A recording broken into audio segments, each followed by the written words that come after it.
대변인을 맡고 있는 박창진입니다. 지금부터 어제 있었던 저희 특위 차원에서 진행한 서울구치소 방문 관련 기자회견을 시작하겠습니다.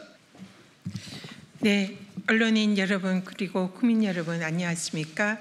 더불어민주당 3대 특검 종합 대응 특위 총괄위원장 전현희입니다. 어제 저희 특위는 서울구치소를 방문했습니다. 방문한 목적은 현재 윤석열이 내란 특검과 또 특검의 조사에 불응을 하고 있고 또 내란 재판정에도 불응을 하고 있고 그 사유로 건강상 이유를 들고 있습니다. 그리고 또 서울구치소에서 일반인들이 누리지 못하는 각종 특혜를 내란 수괴 혐의자 윤석열에게 제공하고 있는 것이 아닌가 하는 각계의 의혹이 있었습니다. 그래서 어제 저희 특위에서는 서울구치소를 방문을 해서 현재 윤석열의 수감 실태와 그리고 특혜 제공 여부 그리고 건강상의 문제에 대한 확인 등의 목적으로 방문을 했습니다. 어제 저희 특위가 방문을 해서 상당한 성과를 거두었다 이렇게 생각을 하는데요. 시중에서 제기되었던 사실상의 구치소의 특혜 의혹이 사실상 사실이었음이 확인이 되었고 그리고 또 윤석열의 건강 문제는 조사를 받지 못할 정도로 큰 문제는 없었다. 이런 사실을 확인을 했습니다. 오늘 지금 이 시간에 서울구치소에서 윤석열에 대한 체포영장 집행이 지금 되고 있습니다. 더 이상 윤석열은 이 자신의 건강상의 핑계로 이 특검의 수사에 불응하는 것을 당장 중단하고 또 서울구치소는 이런 체포영장의 집행에 적극 협조해야 할 것입니다. 저희들은 어제 확인한 구치소의 특혜 의혹에 관해서는 관련 책임자들에게 진상 규명을 요구하고 또 그에 상응하는 책임을 물을 예정입니다. 그러면 오늘 또 김병주 우리 내란 특검 최혜병 특검의 위원장님의 말씀을 듣고 어제 저희가 구치소에서 확인했던 내용을 말씀을 드리도록 하겠습니다. 참고로 어제 저희들이 확인을 한 것은 그동안 민주당 저희 특위에서 법무부를 통해서 서울구치소에 확인을 했던 윤석열에 대한 변호인 접견에 있어서 특혜는 없었는가 이런 부분에 자료를 그동안 요구를 해왔는데 저희들이 확보를 했던 것은 변호인 접견 횟수에 관한 자료뿐이었습니다. 그런데 어제 저희들이 구치소에 가서 직접 관련 자료들을 열람을 해서 상세한 내용을 확인을 했습니다. 그 내용을 또 조만간 기자회견 문에서 자세하게 말씀드리도록 하겠습니다. 내란 특검, 최혜병 특검 종합대응위원회 위원장 김병주입니다. 어제 저희들이 구치소에 실제 방문을 했습니다. 3대 특검 종합대응위원회가 출범한 이후에 첫 행보를 현장에 가서 그러한 것들을 세부적으로 확인했습니다. 이 시간에도 김건희 특검팀에서 서울구치소에 윤석열에 대한 체포영장을 집행 중에 있습니다. 그동안 윤석열 씨는 각종 특검의 수사에 제대로 응하지 않고 있었습니다. 그 이유가 건강상의 이유라는 구질구질한 별명을 대왔습니다. 어제 저희들이 확인한 바로는 건강상에는 수사를 받지 못할 정도가 아니다. 수사에는 큰 문제가 없다라는 것을 어저께 구치소의 핵심 관계자의 증언을 통해서 확인을 했습니다. 이 시간에도 체포영장 집행에 어떤 이유를 들어서 방해하고 거부하고 이렇게 할 수도 있는데 이제 윤석열 씨의 그런 구질구질한 별명 그만두고 체포영장 집행에 응하십시오. 그리고 3대 특검은 국민의 명령으로 이루어지는 특검입니다. 윤석열 씨는 3대 특검에 적극적으로 임하고 실제 국민적인 의혹이 낱낱이 밝혀져서 다시는 이러한 것들이 일어나지 않도록 해야 되겠습니다. 우리 위원회는 그러한 역할을 하도록 하겠습니다. 김건희 특검 TF 간사 장경태 의원입니다. 법원은 윤석열 씨에 대한 체포영장을 발부하였고 9시부터 김건희 특검팀의 검사 1인과 수사관 1인이 이 강제 구인, 인치 지휘를 하고 있습니다. 교도관들에게 지휘하는 부분에 대해서 서울구치소는 더 이상의 특혜를 제공하지 않고 이 인치 지휘에 대해서 제대로 대응하시기 바랍니다. 그럼 바로 기자회견문 낭독하도록 하겠습니다. 내란 수계 윤석열의 특혜 접견, 국민이 분노한다. 서울구치소는 즉각 특검의 강제 인치 지휘에 협조하라. 더불어민주당 3대 특검 종합대응특별위원회 소속 의원들은 윤석열의 구속 실태에 대해 국민 여러분께 알리고자 이 자리에 섰습니다. 특검은 총 7차례에 걸쳐 윤석열에게 소환 조사를 통보했으나 윤석열은 모두 불응했습니다. 이 과정에서 특검은 서울구치소에 강제 인치를 지휘했음에도 불구하고 서울구치소 측은 물리력 행사의 어려움 등을 핑계로 윤석열에 대한 강제 인치 절차를 거부해 왔습니다. 이로 인해 특검의 윤석열 소환 조사는 진행되지 않았습니다. 이에 3대 특검 특위는 어제 서울구치소를 방문하여 현장 점검 및 윤석열에 대한 특검의 강제 인치 협조를 촉구하기 위해 서울구치소장과 면담을 진행하였습니다. 서울구치소 내에 윤석열의 접견 기록을 확인해 본 결과 저희는 경악을 금할 수 없었습니다. 윤석열의 전체 구속 기간 중 총 변호인 등을 접견한 시간은 395시간 18분에 이르며 총 접견 인원은 348명에 이릅니다. 395시간은 일수로 치면 16일이 넘습니다. 구체적으로 1차 구속기간이었던 25년 1월 16일부터 3월 6일 총 49일 동안 윤석열은 292명을 접견하였고 접견 횟수는 151회였으며 윤석열의 접견 시간은 총 341시간 25분에 이릅니다. 2차 구속기간이었던 7월 10일부터 7월 29일 총 19일 어제까지 포함하면 윤석열은 56명을 접견하였고 접견 횟수는 40회에 이르며 접견 시간은 총 53시간 53분에 이릅니다. 국민 여러분, 이것이 과연 일반적인 수용자에게도 적용될 수 있겠습니까? 이러한 수치는 단순한 변호인 및 일반 접견의 범주를 훨씬 넘어서는 것이었습니다. 윤석열의 특혜 접견에 대해 상세히 말씀드리겠습니다. 첫째, 윤석열은 다수의 국회의원들과 접견하였습니다. 그 명단에는 국민의힘 소속 윤상현, 권영세, 김민전, 이철규, 김기현 의원 등이 포함되어 있었습니다. 그 밖에 윤석열 1차 구속 당시 비서실장이었던 정진석과 당시 대통령 비서실 제1부속실장이었던 강의구도 접견 명단에 포함되어 있음을 확인하였습니다. 접견 관련 회의록에 따르면 강의구 전 부속실장이 접견을 신청한 것은 무려 7번에 달합니다. 위에 나열한 국회의원 및 당시 비서실장 그리고 제1부속실장과의 접견은 단순한 면담이 아니라 법적 사안과 관련돼 민감한 사적 접촉, 즉 말 맞추기일 수도 있다. 그 가능성을 배제할 수 없습니다. 둘째, 윤석열에 대한 접견 시간은 근무 시간인 오전 9시부터 오후 6시를 초과한 경우가 다수 존재합니다.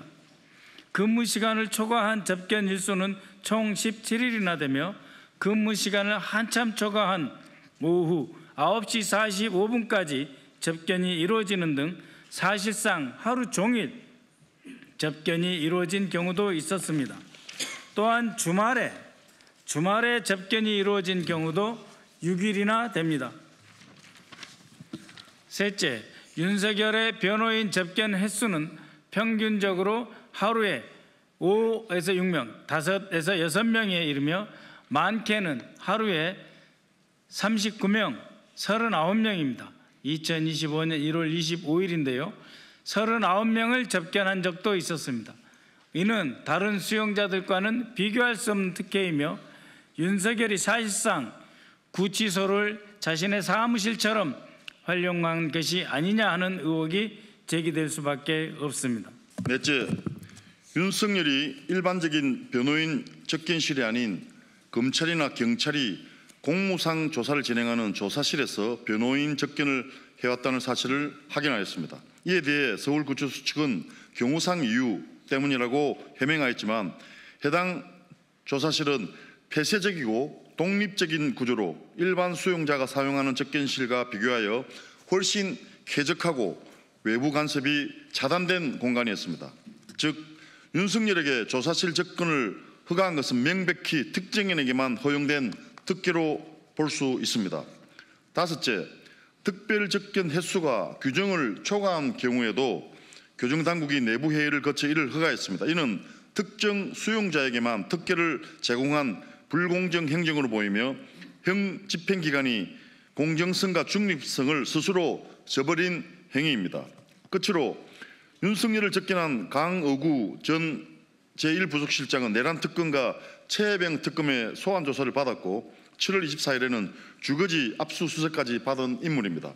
윤상현 의원 역시 김건희 특검의 소환 조사는 물론 압수수색을 당했으며 이철규 의원 또한 최혜병 특검으로부터 자택과 사무실 압수수색을 당한 바 있습니다. 내란과 최혜병 사망사건 은폐 의혹의 당사자들이 서울구치소의 특혜 속에 증거를 인멸하거나 진술 세미나를 가졌다고 충분히 볼 수도 있지 않겠습니까?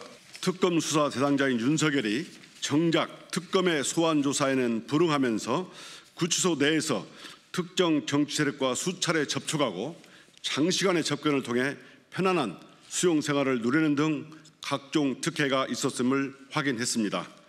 이는 결코 좌시할 수 없는 심각한 사안입니다. 이에 저희 특위는 서울구치소장에게 다음과 같이 강력히 요구합니다.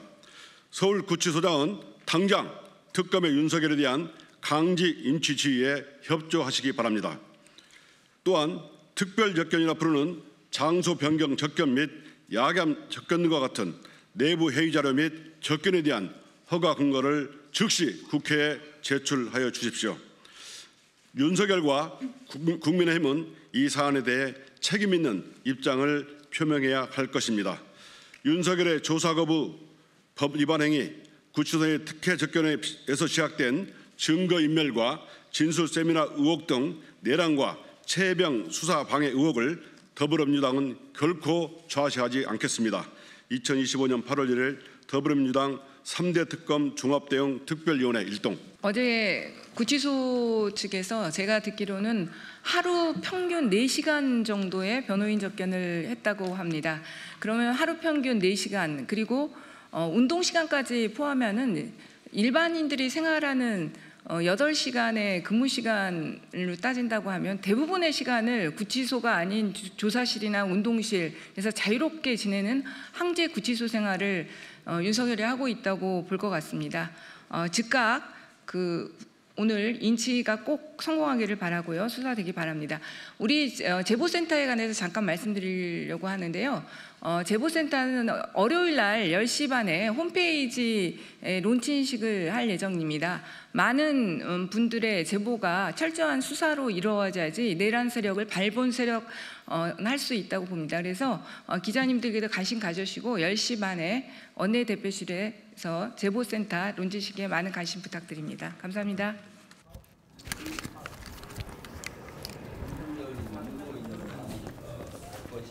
똑같은 수용실을 봤습니다. 그 안에 구조는 그 안에 화장실이 별도로 있고 세면 세수할 수 있는 수도꼭지가 별도 룸으로 설치되어 있습니다. 거기는 밖을 볼 수 있는 창문도 있었고요. 그리고 그 독거실 안 수용수 시설에는 선풍기가 천정에 설치되어 있어서 그 규모가 적기 때문에 충분히 바람이 방 전체에 가서 선풍기를 틀어놨을 때 상당히 시원한 느낌을 받았습니다. 선풍기는 50분 작동하고 10분간 멈췄다가 하고 그렇게 운영이 된다고 얘기했고요. 그리고 텔레비전도 거기에 설치가 돼 있었습니다. 한 18인치 정도 보이는 규모였고요. TV 방영 시간은 한 3개 채널을 교정시설에서 운영하는 3개 채널을 볼 수 있다고 얘기를 했습니다. 그래서 그러한 구조 하에 있고, 그 다음에 골판지로 된 뭐 얘기했잖아요. 그것은 식탁인데 이제 조그마하게 보면은 우리가 뭡니까? 장기판보다 좀 더 큰 건데 거기에 이제 각종 튼튼하게 돼 있고, 통상 보면은 이제 기결수 같은 경우는 우리 밥상 같이 그 접었다 폈다 할 수 있는 시설이고 그 나무로 돼 있는데, 지금 같은 경우는 골판지로 하는 이유는 혹시 극단적인 이런 행위를 할까봐 골판지로 했다고, 크기는 그거와 유사했습니다. 거기에다 이제 식판 같은 거 올려놓고 밥을 먹을 수가 있고 책을 볼 수 있고 그렇게 되어 있는 구조였습니다. 그냥 골판지가 아니고 거의 합판에 들어가는 아주 단단한 골판지였습니다. 그리고 그 이제 신평 변호사께서 그 사실상 뭐 방이 뭐 생지옥과 같다는 그런 표현을 쓰고 거의 꼼짝달싹할 수 없는 그런 공간이다 표현을 썼는데요. 실제의 그 방 평수는 화장실을 포함해서 2.3평? 2.03평입니다. 그래서 실제 거주하는 이제 그 취침하는 공간은 약 1.7평을 넘는 공간인데요. 다들 아시겠지만 그 정도의 공간은 꼼짝달싹할 수 없는 그런 공간은 아니고, 누우면은 충분히 이렇게 좌우로 움직일 수 있는 그런 공간입니다. 물론 당연히 열악한 상황이긴 하지만은 그 정도면 그 정도 뭐 생지옥이다 이런 정도로 꼼짝달싹할 수 없는 공간이다 하기는 어렵고요. 저녁에 윤석열의 경우에는 낮에는 에어컨이 팡팡 터지는 특별한 접견 장소에서 계속 머무르고, 그리고 또 운동을 하고 대부분을 바깥에서 보내다가 취침 시간에 그 안에 들어가서 선풍기를 켜놓고 취침을 한다면 그 정도는 이런 내란 수괴 혐의자에게 있어서는 너무 가혹한 상황은 아니다. 저희들은 이렇게 확인을 했습니다. 네, 다른 질문. 네, 기자님.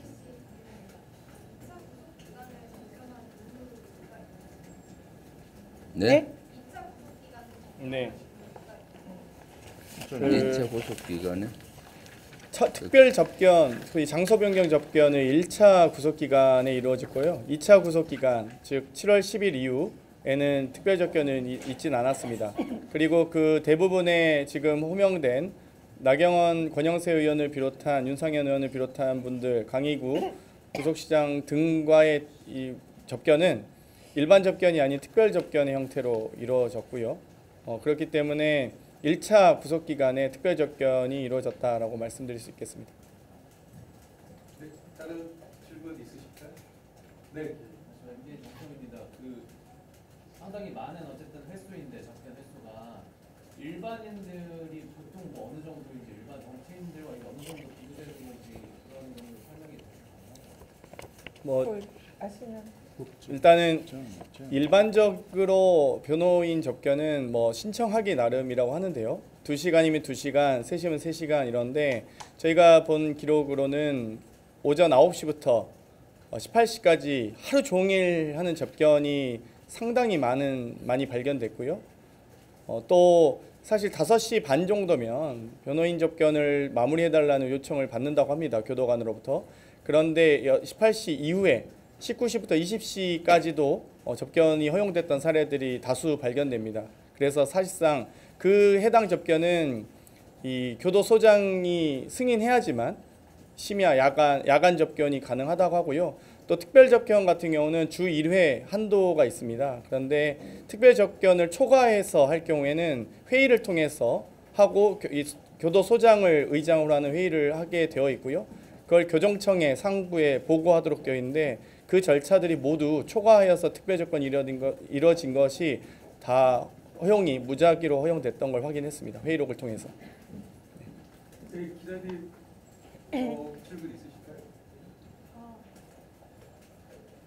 지금 크기가 규모도 굉장히 크고 하고 계셔서 야당께서는 이제 특검의 독립성을 가지고 수사를 해야 되는데 수사에 개입하거나 앞바다를 할 수 있는 여건이 아니다 이런 비판이 나오고, 그리고 국제 대응 특위라는 걸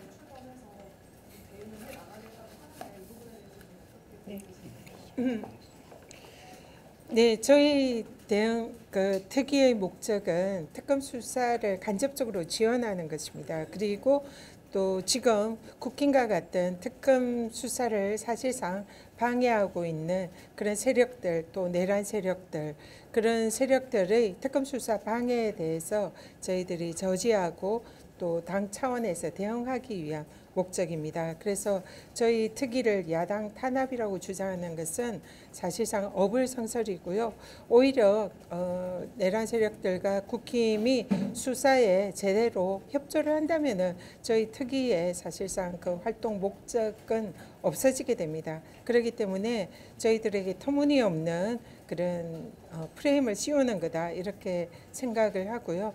그리고 저희들이 이제 특검을 간접 지원한다고 하지 않았습니까? 그래서 필요에 따라서 국회 차원에서 해야 하는 그런 일들이 있을 수 있습니다. 예를 들면 특검을 수사를 하는데 이 수사 기간이 좀 더 연장이 필요하다든지, 그리고 또 법원에서 특검의 조사 범위가 아니라는 이유로 영장을 기각하는 이런 일이 발생을 하고 있는데, 그러면 필요하다면은 특검법을 추가로 개정해서 그런 사유들을 추가를 한다든지 개정을 한다든지 이런 제도 개선을 국회 차원에서 뒷받침하는 것이고요. 그리고 또 어제와 같은 그런 윤석열에 대한 특혜 구치소의 그런 의혹 이런 부분에 있어서는 사실상 저희 특위만이 할 수 있는 이런 일이 아닌가 싶고요. 그래서 그런 부분에 대해서 국민들과 함께 특검 수사를 간접적으로 지원하는 역할이 저희들의 역할이다. 그래서 오히려 국힘이 여기에 대해서 사실상 특검 수사를 처음부터 그걸 정치 탄압으로 규정을 하고 그 대책 특위를 만들었지 않습니까? 지금 활동을 제대로 하지 않지만 거기에 대해서 저희들이 대응차 만들었다 이렇게 보시면 될 것 같고요. 그런 저희 특위의 활동에 대해서 또 국힘이 특검 저희 특위에 대한 대응 특위를 꾸민다면 그것은 사실상 특검 수사를 방해하고 또 자신들이 수사 대상이라는 것을 은폐하려는 그런 시도에 불과하다 이런 말씀 드립니다. 거기에 대해서 한 말씀만 더 드리면은 3대 특검 종합대응 특별위원회 민주당 구성에 대해서 야당 탄압이라고 국민의힘에서 얘기를 하는 것은 도둑이 제발 저린 거 아닌가 싶습니다. 본인들이 거기에 관련이 있다는 걸 스스로 자인한다고 보여져요. 예를 들면 최혜병 특검과 야당이 무슨 관계가 있죠? 그럼 거기서 야당 탄압으로 보면은 야당 국회의원들이 많이 관여가 돼 있다는 걸 스스로 얘기하는 것이고요. 내란 특검과 왜 야당 탄압으로 보입니까? 주체는 내란을 일으킨 주체인데 그것을 야당 탄압으로 본다면은 야당에 있는 많은 인원들이 거기에 관여됐다는 그런 것들을 스스로 자인하는 거라고 보여집니다. 도둑이 제발 저려서 그렇게 프레임을 씌우고 있다라고 보여지고요. 또 이런 위원회가 구성된 것은 사실 특히 내란 특검 같은 경우는 제보가 지금 많이 들어오고 있습니다. 여러 군데 다양한 의원님들한테로 들어오기 때문에 당 차원에서 제보센터로 통합을 하고 또 일사불란하게 이런 것들에 대한 대응을 해야 되기 때문에 그런 측면도 있다는 것을 여러분들이 인지해 주셨으면 감사하겠습니다. 네, 네. 오늘 의견은 여기서 마치고요. 개별 질문 저한테 해주시면 제가 나중에 보강해서 말씀드리도록 하겠습니다. 네, 감사합니다.